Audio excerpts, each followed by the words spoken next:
The Charles P. And last I left off, the middle hole. Got the photo etch on the back end of the middle hole there. Last night worked on the lower hole. Got the propellers on, the shafts, and the rudder. So we're good to go on that. Basically, these two sub-assemblies are pretty much done. I may paint, if I do paint, it'll be painting the lower hole a whole red, and then I may paint the middle hole the haze gray. I may jump ahead, but I may probably just wait till next weekend to start painting, because I'm getting close to getting all the assembly done on the Charles P. The main hole itself, I've been basically just cherry picking a little bit, and then trying to follow the instructions in numerical order. I got the little little railing here on. There's a little part of the hole that you got to put on with the door. If you can actually see it, got the ladders in there on both sides. Just waiting for the super glue to dry.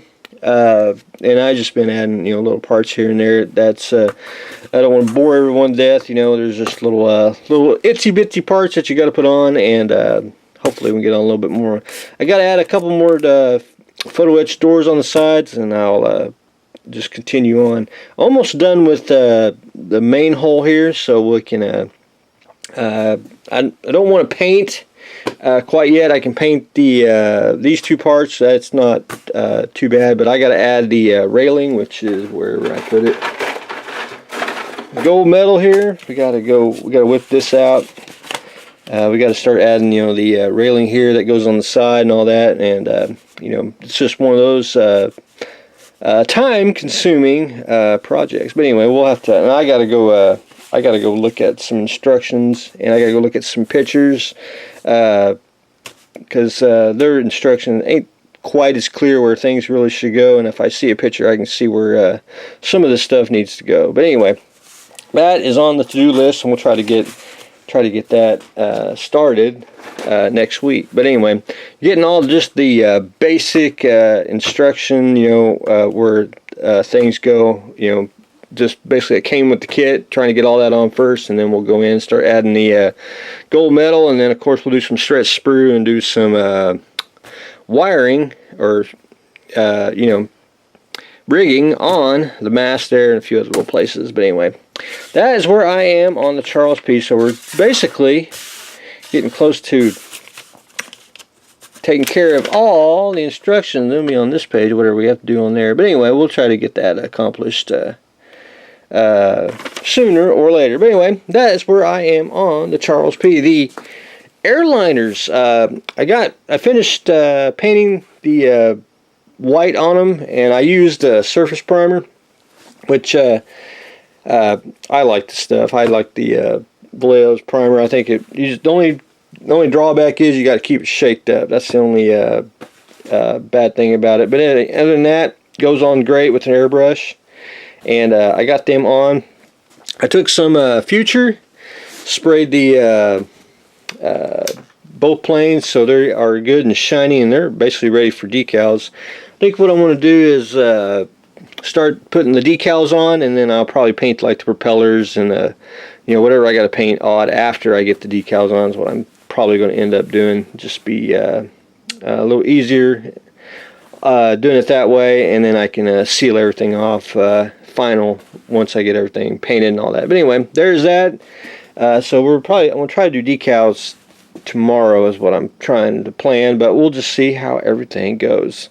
The RC Trans Am, I got everything masked off. I do have to thank everyone for telling me how to get the residue off. I didn't think of like WD-40 and all that. I got this spray stuff that you can get from, where is it? Of course, not here on the workbench, but it's from the same people that make super glue, and it works really great. I got most of everything off with that, but there's just some of it I got to get back off because I missed a spot. But anyway, other than that, I just got to give it a good wipe down. I wanted to try Tamaya's little primer here before I did it, but anyway, I sprayed a little red on here just to it's probably going to be a combo. What I'm going to do is I'm going to take some gray primer. I'll shoot it with gray, shoot it with a little red, and then I'll probably go back over with a red, because I can't remember what, it's like a Spectre red for the 84 trans. But anyway, other than that, I think it'll look pretty darn. I'll probably do like a combo paint job where it's one red and then paint another red on top of it just to get a different hue.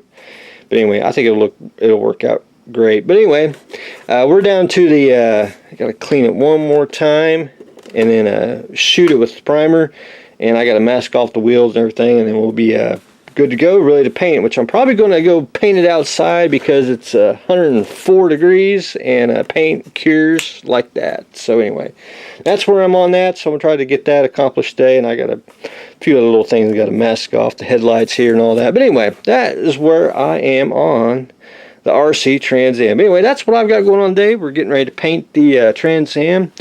We got Future on the Airliner, so we can do decals, and the almost the never-ending photo etch continues on the Charles P. So that's what I got going on today, so stay tuned for the next exciting episode.